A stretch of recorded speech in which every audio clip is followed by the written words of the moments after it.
need to operate the system. And that might sound obvious, but it's been, I think, a bit of a learning curve for all of us. And in the early days of Regen, we focused very much on getting renewables connected to the network. And that, if we listen to our political masters recently, that seems to be very much their focus. But that's great. We can build loads of renewables, but we need some wires to connect them to. And once they're all connected, it all needs to operate as a safe, resilient, robust system. And in that role, of course, we have critical parties in this called system operators. So that's what we're going to be focusing on today.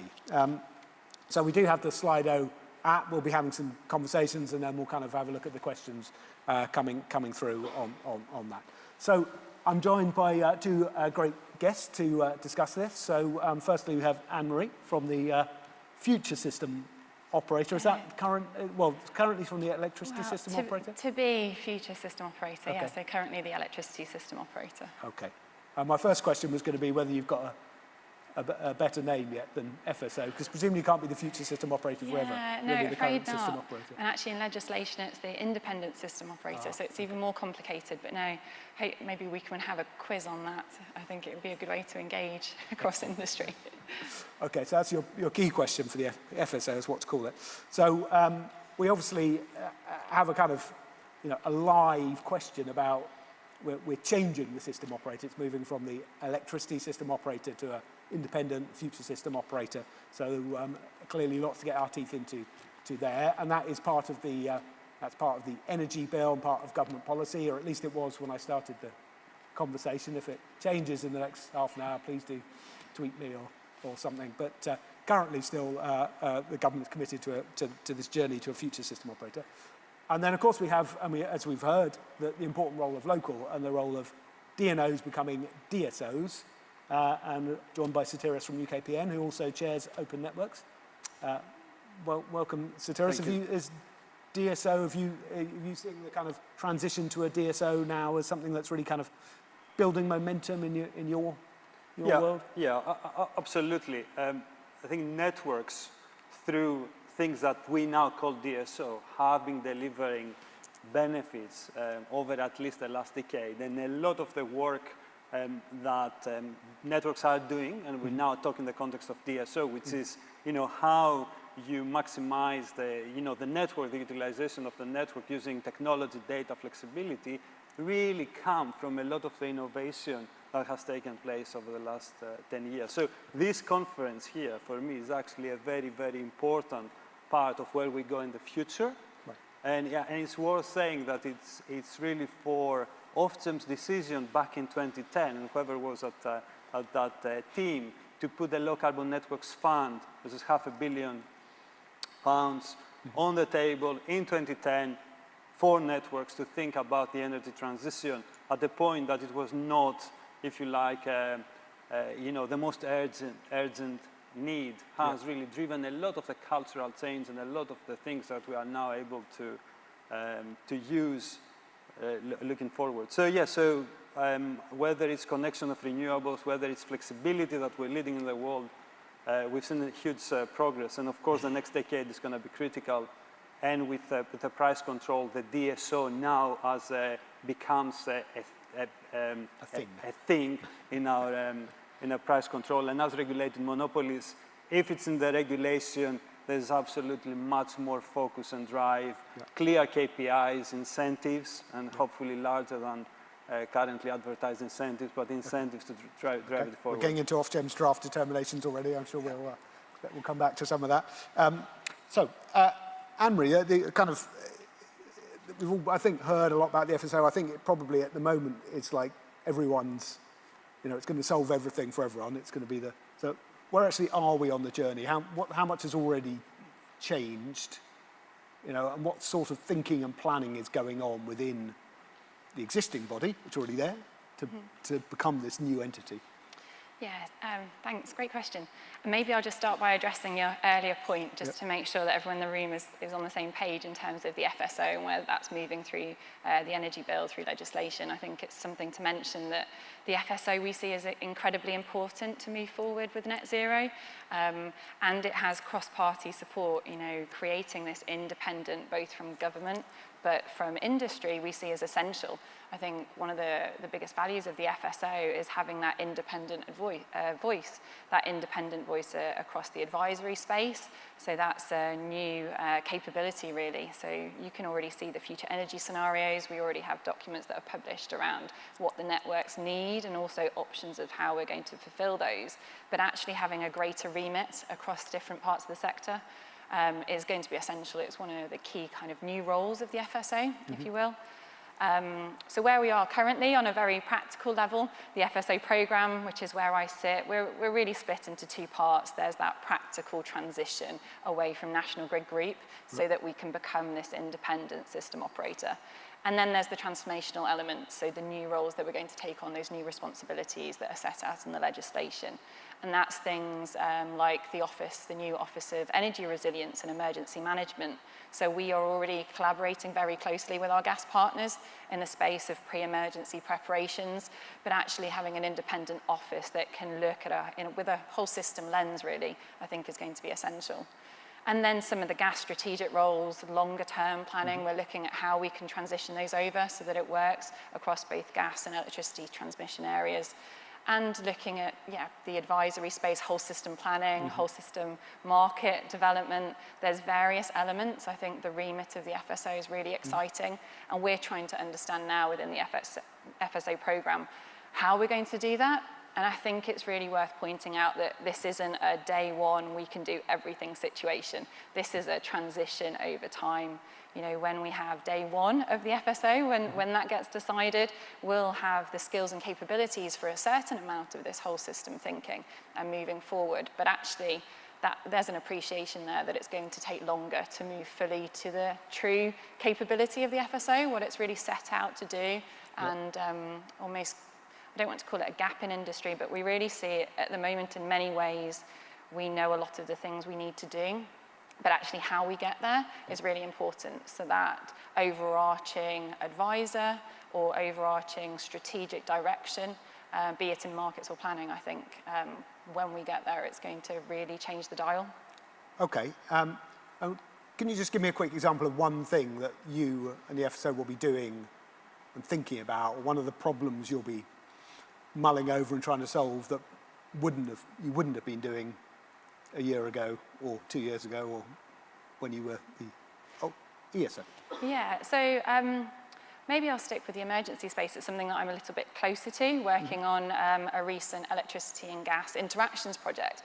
So it's wrong to say that this isn't done at the moment. It's done massively. There's huge amounts of efforts into winter preparations and ensuring safe, secure, reliable systems, and that's speaking across gas and electricity. I think having an independent department, be it, or whether it's a directorate, that's all still to be determined, but an independent body that's looking at scenario planning, but cross-vector, looking at how we look at scenarios, for example, pre an event situation, but also that post-event analysis, but from the lens of whole energy, which will be different. That's not something that the ESO currently does. That's definitely stretching up the breadth of the areas that we cover across the industry. Okay, excellent. Some questions coming in, which will perhaps come back to around the kind of the governance structure and who you're accountable to and how you relate to BEIS, which I know are quite kind of still live questions. One of the themes that's come out for me from this conference is the fact that we do need to think about, we need a bit of a plan. We can't, and if we are going to, what was it, Keir Starmer announced 4 times the offshore wind, 3 times offshore wind, 10, I can't remember, huge numbers, in 6 years or 7 years or something, then we're really going to, we're going to need the network for that to connect to. We're going to need to operate it in a really smart way. So we're going to need to think forward. So system operators, are going to have quite a responsibility in that space. So maybe start with yourself, Satiris. How, what's your thinking about how as you take on more thinking and more kind of planning, how we make sure that the system is ready for the enormous scale of change? And I've just mentioned supply. There's obviously demand, electric vehicles, heat pumps, maybe particularly relevant from your point of view. Absolutely. How are we going to make sure that you're ready for that, to think ahead, think that long term, so we don't get in 5 years and I plug in my car and I don't know, I'm a Daily Mail reader, and I've been told by the government to buy an EV, and then I can't plug my EV in. I'm not going to be very, very happy. Yeah, and there's two domains we need to look at, right? So as distribution networks, the first thing we've got to look at is we provide a network that's fit for purpose and is not a blocker to decarbonization, right? So we need to be able to serve the capacity demand that we have on our network. Yeah. And how do we do that? Okay, things are a bit more uncertain, but there's more technology. We're becoming better and better at forecasting. We are going to be using flexibility to manage the demand and perhaps potential delays in the ability to build network, and also that combined with with strategically reinforcing the network. I think you've got to you are able to deliver on that. So I think that's your first layer, if you like. Make sure that the distribution network is not a barrier. I think the second bit is making sure that the combination of networks is not a barrier, which is then the transmission distribution, which goes back to how do we solve the problem. And currently the transmission network has 310 gigawatts of contracted connections, application for connecting, and at the same time we see a lot of demand for connection distribution network. So I think that's really where the whole system planning and looking at the interfaces and working much closer in terms of data, literally on an open book basis, which is this is our planning assumptions, this is how we've estimated what can be accommodated at transmission distribution, and then jointly trying to find the best solution for customers across the network within our regulatory domains and within our duties and responsibilities. I think that's really the bit that we'll have to attack at scale. We are doing it. We are doing it where we have hotspots. At UKPN, we have an area across Sussex and Kent with huge amount of renewables, interconnectors, not so much synchronous generators. We've been working with National Grid, the ESO and the TO since 2016. And we enabled 1 gigawatt of additional capacity in the region to connect just by opening the book and sharing data. Yeah. Before we even go to operability solutions and smart markets and more complex operational control systems. But we are getting into a world where you need to do this at almost at every grid supply point and interface across the country. Yeah. Okay, so if I go out now and talk to organizations Regen knows and loves and works with, and are members of ours, developers, investors, storage, solar, etc. The one thing they'll talk to me about is grid and network and capacity. So we're talking about some of the solutions there, Stiris. I guess, can they be, and there's a lot to do now, but can they be assured, do you think, that with a new independent future system operator in 5-10 years' time, we won't be sitting there saying, I can't connect all the stuff that's needed? Is that part of the role? Is there now someone who's going to make sure all the great ideas Stiris has outlined actually happen in practice, and the wires get built, bootstraps up from south to north, etc.? Yeah, and I think we don't need to wait for the future system operators to see progress in that area. I think you touch on a really important point, and it's something that we're really conscious of. For instance, the connections process currently, as it stands, we know has limitations. It was a connections process that was developed at a different time when you're connecting far fewer assets per year, far fewer applications. And now with the rapid increase in applications, the rapid increase in low carbon technologies wanting to connect to the grid, we know there's a real pinch point. We know there's a queue in that connections process. I think there's things happening already that are helping to unplug that. We have the recently announced tech amnesty, trying to look at creating space for those projects that are potentially more ready than others. So there's this want to rejig to make sure that projects and investments that are ready to be connected can have that place on the queue, but actually ones that need more time for whatever reason, there's a reordering. So I think that's something we're seeing now. We're also seeing the changes to code to enable some of this prioritization to support, that rapid connection of low carbon technologies. But I think it's also worth pointing out we have things like the holistic network design. So this year we published the first holistic network design. That was on request from the government, so looking at how we can connect, or what needs to be done to connect more offshore wind. And with the government targets for 2030, I think it's 50 gigawatts of offshore wind. That's a huge addition onto the network. And the holistic network design looks at that in a wider sense. But then that flows through to another concept being discussed at the moment, which is the central strategic network plan. And that's really different. That'll be a step change. Yeah. So we go from prioritizing cost efficiencies to actually making sure that we're considering environmental aspects, societal aspects, and a key difference with the centralized strategic network plan will be that strategic investment need. And so really as an ESO, we're starting to look in that space, but you can see that when we move to the FSO and we have that independence, actually what we're advising on then is where is strategic investment needed? And that strategic investment to reach our net zero targets. So you can see that the lens is moving towards the trilemma, essentially. How do you move forward to create a net zero world whilst also ensuring affordability, reliability, and a secure system, which is what powers these great lights on us right now. So I think everything you say, I think everyone in the industry would recognize, and I think all the kind of building blocks and the objectives are in place. I think what people would feel is it's a bit slow. There's not enough emphasis. They're not seeing chief execs of key organizations coming up and saying, I'm going to put everything into this. It feels, and it's a bit reactive. We're here, we're trying to sort it out now, but we knew it was coming, frankly. There's nothing, you guys have been doing fairs and you guys have been doing D-fairs for a number of years now. There's no real great surprises here, and yet we are stuck. No one can connect stuff. So can we get more proactive? I think that, nobody can connect is an exaggeration, though, right? I think, we have to be balanced here. We had the solar boom. There was a lot of doubt. Are we going to deal with the solar boom? Every project that was ready to connect has connected out of that generation. We have 30 gigawatts of distributed generation connected to distribution networks. We have now seen unprecedented levels, and I think it's different seeing the forecast, and it's different, actually having the situation at hand.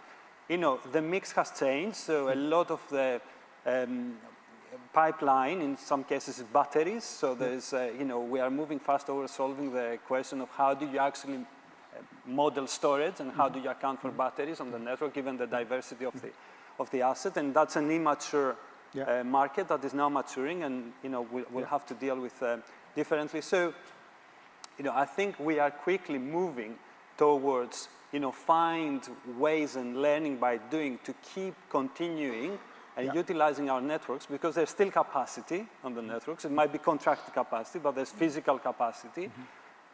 Continue moving forward to make sure that all the projects that are ready to connect, right? And we don't, we don't have the issues. But, some of the code, some of the processes, some of the things we have to fix them on the fly. We want to race 1,000 kilometers, but then, I guess to give an example of thinking ahead, we're talking about storage, and I guess a lot of people are talking about hydrogen and hydrogen electrolysis, and that's going to be a key part of the system. Of course, that's going to have to connect somewhere, and is that the kind of thing you think the FSO could be modeling, thinking about? I remember, could think now about, we could talk to the industry about where it might connect, what it might need, and we can start to think that in our planning. Do you see that level of kind of analysis starting to happen? Absolutely. I think whether specifically hydrogen now is within the ESO, I think we're considering that within our FES scenarios currently, but it's certainly the direction of travel. I think initially the FSO, we talk about this day one FSO, what's practical to the start. We understand its importance, so you want to ensure it's a success from the beginning. Really, it's that collaboration between electricity and gas. But then it's moving through to those vectors, so certainly hydrogen is a space. And I think we can see that hydrogen, for example, investment in hydrogen is being supported by some of the other recommendations, some of the changes to the energy pricing, for example. There's certain conversations going on across the industry where we're looking to ensure that the right investment where we need it is being supported, and that's for things like energy storage and hydrogen. But just to add a point from the government perspective, in the British Energy Security Strategy, what was good to see in that strategy was government's recognition, really, that they also have a part to play. So, for instance, the approvals process, the regulatory approvals process for onshore investment, that infrastructure reinforcement, they've recognised a need to really change the dial on that and step change, equally more anticipatory funding.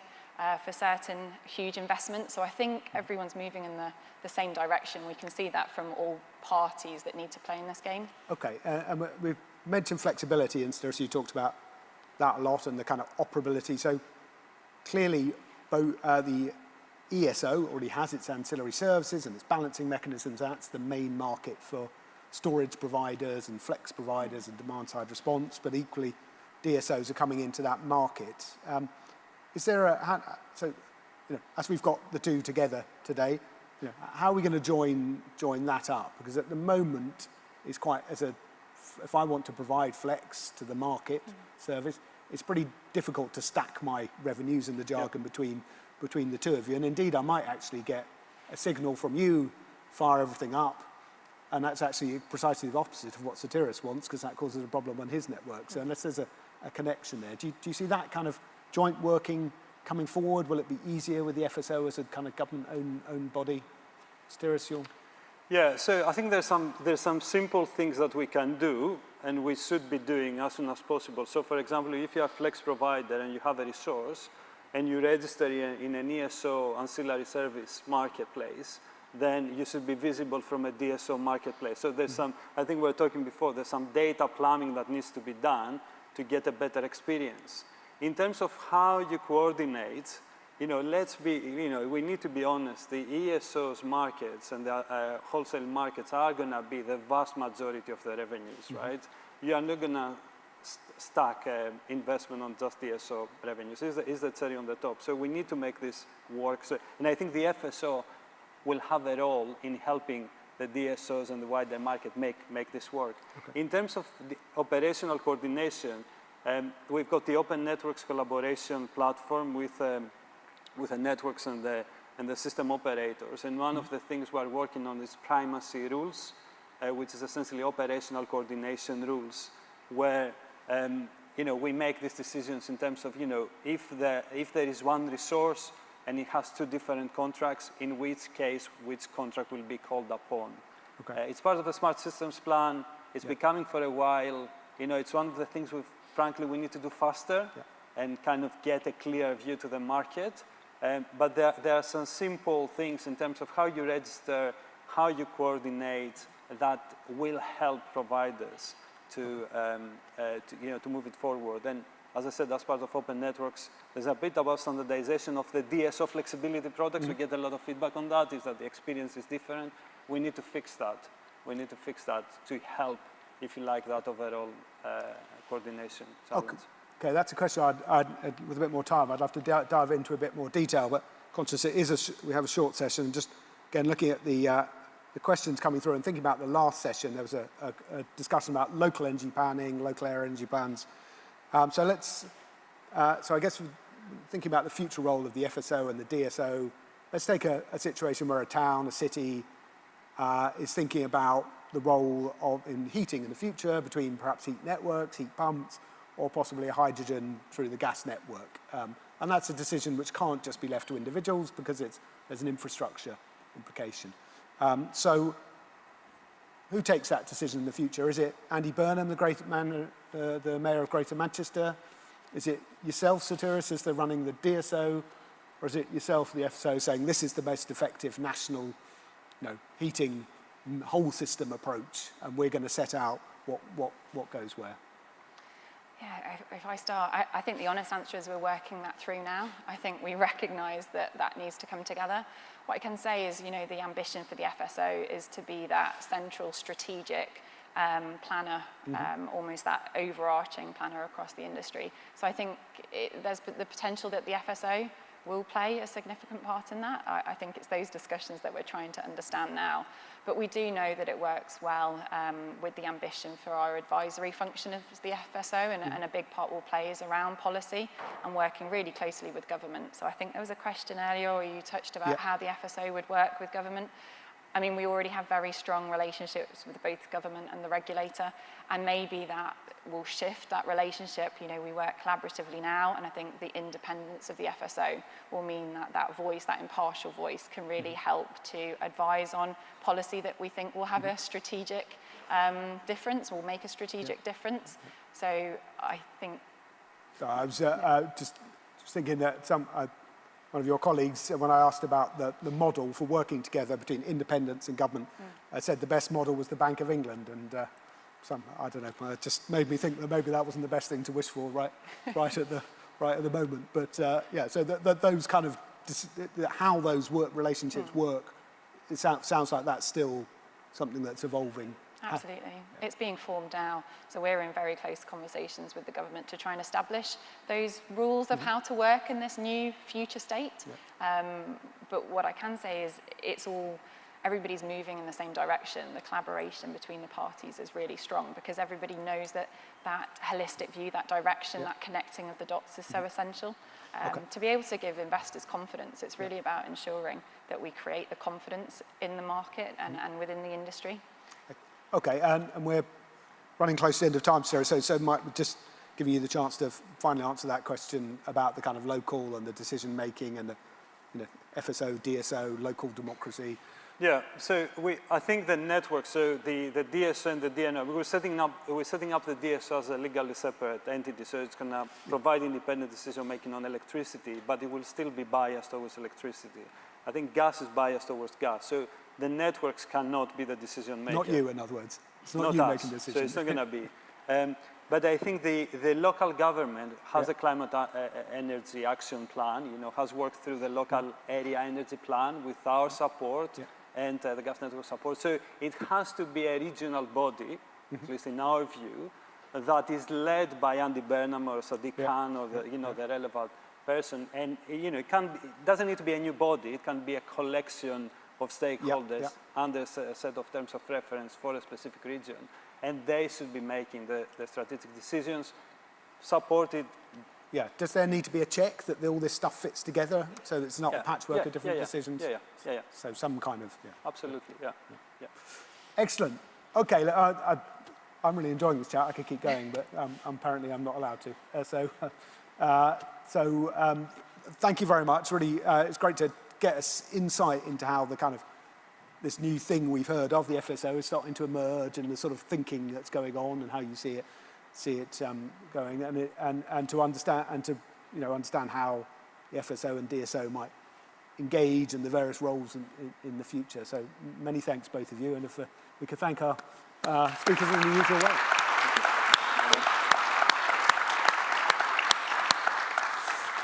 Excellent. You're free to go.